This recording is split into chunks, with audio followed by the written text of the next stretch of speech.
T'es un mec sérieux, ouais. Ouais, non, mais je me J'ai dis. dit pris, il fait. Mais vas-y, dès que tu vas avancer sur le guerrier, c'est bon.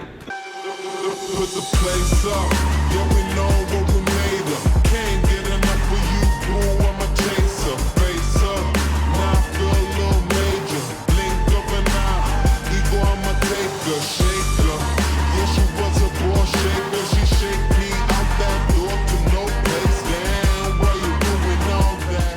Thought you was my wife, but you stabbed me in the back. Salut les guerriers, bienvenue sur Fitness Fusion. De la FF. Et ben non. On est là pour faire des suffisamment. Ouais, c'est Ah ça. ouais. La FF, c'est à la fin de la FF. Donc aujourd'hui, on va parler de comment corriger un point faible en général. Donc voilà, on a prévu de vous faire une vidéo force, une vidéo fun, suite à la sortie du site évidemment. Fitnessfusion.fr, pour ceux que ça intéresse, n'hésitez pas à aller voir. Vente de coaching, programme personnalisé, Ouais, ça, on dira à la il y a fin. tout. Bon, alors, on va essayer de reprendre un peu les tutos qu'on faisait au départ. Vous vous souvenez, on avait fait des vidéos, muscler son cou, améliorer son grip. On a toujours essayé de faire ce genre de choses sur la chaîne pour vous aider dans votre pratique de musculation. On a lâché l'affaire quand on a compris que ça faisait plus de vues. Pourquoi? Parce que c'est fait et refait. Voilà. Maintenant qu'on a une petite communauté, on se dit qu'on va pouvoir vous aider. Donc C'est ça. on va commencer à faire des vidéos comme ça. Une vidéo force dans la semaine, une vidéo fun. Mais nos tutos, ça sera pas du Nassim Saïli, ça sera pas du Enzo, sera du FF. Ça sera du FF. Donc on va quand même rigoler dans cette vidéo. Restez Évidemment. branlés. Restez branlés. Restez branlés, t'as rien dit. C'est le matin. Donc comment améliorer un point faible? Il existe combien de méthodes déjà? Moi j'en connais plusieurs, j'ai noté tout ça. Je ne saurais pas te les énumérer parce que je sais pas s'il y en a, c'est plus des. Tout ce qui est possible de faire pour rattraper un point faible, vous allez le savoir dans cette vidéo. Donc vas-y, on enchaîne avec la première méthode, Pimous. La première méthode, si j'ai un point faible. Donc déjà, non, on va expliquer qu'est-ce qu'un point faible. C'est quoi un point faible? Ça vient d'où? C'est quoi le problème? Pourquoi toi, t'as des grosses épaules et des petits becs? Non, c'est l'inverse. J'ai des pecs normaux et des très petites épaules. Un point faible, en fait, ça va dépendre beaucoup, c'est de la génétique, du nombre de fibres que vous avez à cet endroit. Ça va dépendre aussi de l'exécution du mouvement. Si le mec, il fait pas bien son mouvement, forcément, il recrutera très mal à muscle. Parce que des fois, on pense avoir un point faible, mais c'est juste que la technique, elle est pas correcte Exactement. du tout. Donc avant de se dire, ouais, ben j'ai du mal à développer mes pecs, je dois avoir un point faible pec, essayez de vous demander si votre technique est parfaite, vous rétractez bien vos omoplates, vous tirez vos épaules en arrière, vous bombez bien le buste. Et ensuite, là, vous pourrez vous dire, ouais, bah, je fais tout bien, mais ça marche pas, qu'est-ce qu'il faut que je fasse en plus? Exactement, ça peut aussi venir par exemple d'un point fort qui va prendre le relais sur le muscle que vous voulez travailler. Exactement. Comment on peut repérer son point faible? Après une séance pec, par exemple, si vous avez du mal à ressentir vos pectoraux, alors que vous avez fait 4 exercices pec, c'est pas normal, les gars. C'est ça. Pas normal. Si tu vois que ton avant d'épaule a plus congestionné que ton pec, c'est qu'il y a un problème. Voilà, la congestion, c'est un super repère. Exactement. Avant de passer aux méthodes, Ouais. moi ce que je peux te dire c'est aussi qui est important, c'est le choix des exercices selon la morphologie. Si tu as des bras trop longs, une cage très petite, ça va servir strictement à rien de te plutôt développer couché. Je suis content de m'être associé à lui parce que je l'avais noté. On a sorti sur site internet une analyse morpho-anatomique et c'est le moment de vous la présenter, les gars. Exactement. Si vous ne connaissez pas votre corps, si vous ne savez pas si vous avez des segments courts ou longs, quels exercices vont pouvoir favoriser votre prise de masse musculaire, Exactement. vous ne pourrez pas progresser. Et là, qu'est-ce qu'on a mis en place sur le site pour répondre à votre problème? Une analyse Oh morpho-anatomique, là là c'est là beau. là là. On a charbonné pour vous, les gars. Voilà. Si vous n'êtes pas apte à le faire vous-même, nous on peut le faire pour vous, il n'y a aucun souci. Ensuite, première méthode, je vais te laisser, bah vas-y, je te laisse balancer la première méthode. Première méthode, on va rester sur du basique. Tout le monde la connaît, c'est la pré-fatigue. En gros, tu vas prendre par exemple un exercice d'isolation pectoraux, par exemple du vis-à-vis. Tu vas pré-fatiguer tes pecs en les isolant vraiment que eux. Et ensuite, tu iras faire du développé couché. Comme ils seront déjà fatigués, ce sera beaucoup plus facile de les ressentir. Voilà, et on enchaîne directement, sans temps de repos. Exercice Exactement. d'isolation plus polyarticulaire. Vous pouvez le faire sur n'importe quel muscle. Là, il a pris l'exemple du dos, si c'est pour le rowing par exemple. Les pecs. Ouais, des pectoraux. T'as dit j'ai pris l'exemple du dos. Non, On voit que on n'est pas du matin, ça se voit. Il n'est pas du matin. Fais replay. L'exemple du dos, si c'est. Menteur, pharisien.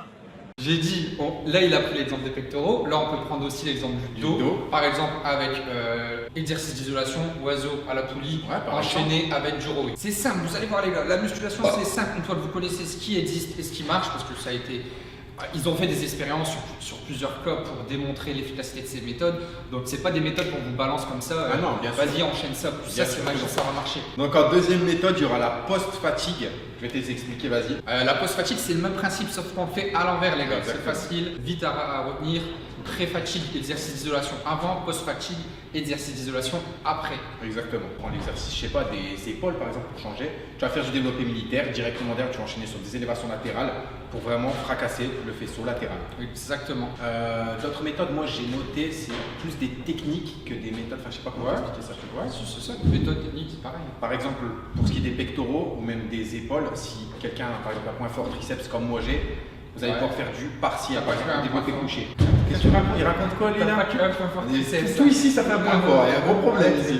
Vous avez vu les photos sur le site internet? Par exemple, pour ceux qui vont avoir un gros point fort au niveau des bras, au développé couché, vous allez pouvoir faire partiel pour pas solliciter vos bras, vous arrêtez juste avant. Ça va vous permettre de mettre plus lourd, donc mieux travailler les pectoraux, mieux congestionner ses pectoraux, mieux recruter ses fibres. Ouais, le partiel ça peut aider pour désengager un muscle qui intervient pendant votre exercice. Exactement. Ouais. Par exemple, sur une personne qui ne veut pas recruter beaucoup trop ses quadriceps, au squat, il n'est pas obligé de remonter jusqu'en haut. Il peut arrêter le mouvement, on va dire ici, et redescendre directement. Ça, c'est un vrai coach. C'est bien. Les Enzo Foucault, tout ça, tu vas aller à la retraite ou pas? C'est comment? Direct. Donc, sur tous les exercices, limiter l'amplitude parce que sur un mouvement, plus l'amplitude sera grande, plus les muscles vont intervenir. Exactement. Donc, si on prend le début du mouvement, on va pouvoir cibler moins de muscles et le muscle qui nous intéresse. Pour ta quatrième méthode, monsieur Didio. On va y venir après parce qu'il va me traiter, je le sais. Là, il parlait de lourd, mais ça a marché pour lui le lourd sur ses pectoraux. Ça marche pas pour tout le monde. Mais ça marche pour tout le monde et en particulier pour les points faibles. Un point faible, si vous avez du mal à le recruter, essayez de faire des séries longues et d'augmenter la fréquence d'entraînement. 3, non, méthode 4. Pourquoi tu te sors? Viens ici, viens ici. Alors, la méthode 4, c'est la méthode des 100 répétitions. Ah, va te faire. Faut vraiment aller se faire foutre. Non, en vrai, je dis ça, mais je crois que c'est Gunjin ou Delavier, un des deux, qui a confirmé que ça fonctionnait. Mais bien sûr. Ça C'est fonctionne. simple. Les méthodes, comment elles fonctionnent? On va prendre 1000 personnes, on va essayer sur ces 1000 personnes, on va voir ce qui se passe. S'il y a des résultats, les gars, c'est que ça marche. Ça marche. C'est pas une chose. Bon, c'est simple, c'est une seule série à faire de 100 répétitions. Avec, on va mettre des resposes dedans, parce que faire 100 reps comme ça, même si c'est un poids léger, vous allez voir que c'est super dur. Donc vous faites 30 répétitions, vous reposez 15-20 secondes et vous enchaînez pour 30 répétitions. Je le faisais sur les épaules. 3-4 fois, vous arrêtez à 100. Avant votre séance prep, c'est pas possible. La veille, c'est pas possible. C'est quelque chose à faire après, le lendemain de la séance. C'est juste pour envoyer un maximum de sang dans le muscle. Ça permet une bien meilleure récupération en plus de ça. Et une meilleure récupération sur un muscle, c'est un facteur essentiel pour la croissance musculaire. Ouais, c'est 100 répétitions, c'est bon, faites des techniques bizarres de charge. C'est validé. C'est validé. Je suis content. Donc, la dernière méthode, ce sera la quatrième, ce sera le tempo d'exécution lors de vos exercices. Et le meilleur tempo pour développer un point faible, c'est le super lent. Donc, je ne sais pas si vous connaissez, pour développer un point faible. Et le super lent, donc c'est simple, une concentrique. Et 3 excentriques. De 10 secondes. Après, on peut jouer sur les tempos. Attends. Méthode bizarre. On va se battre. Allez, c'est bon. 4 à 5 répétitions, pas plus. Pourquoi? Parce qu'on va imposer un fort tempo, beaucoup de secondes sur une seule répétition. Donc 10 secondes sur la concentrique. C'est trop frère, tu meurs. C'est le super lent. Voilà, c'est dur. C'est pour ça qu'on fait que 4 à 5 reps. Et ensuite, l'excentrique, bon, il n'y a pas d'intérêt à retenir l'excentrique. Donc c'est surtout sur la concentrique qu'on va travailler et on fait 4-5 répétitions. Toi tu disais, toi tu parlais de mouvement saccadé, c'est possible aussi déjà? Ouais, mouvement saccadé, moi je le faisais sur les biceps, je faisais du 3x7. 7 en demi-partiel, c'est ça. 7 en partiel et 7 en complète. Ça c'est cool aussi. Voilà. Donc ces méthodes, c'est pas du bullshit les gars, c'est des choses qui marchent et qu'on a essayé. On n'a pas essayé toutes ces méthodes sur tous les exercices, mais par exemple le 3x7 sur les biceps, je le fais, il fait aussi. Les 100 répétitions, je le fais notamment sur les épaules, sur les mollets pour moi. La pré-fatigue, la post-fatigue, on l'a tous fait déjà pour essayer. Ouais, c'est sûr, c'est les préférés. Moi notamment sur le grand dorsal. Donc essayez-les chez vous. Avant de savoir si vous avez un point faible, n'hésitez pas à aller sur le site internet pour réserver votre analyse morpho-anatomique. Exactement. Si vous voulez des programmes personnalisés, n'hésitez pas, c'est aussi sur www.fitnessfusion.fr. J'adore le dire, les gars. C'était Fitness Fusion de l'AFF. Vous étiez en présence de Inus et Didio. Force et fun.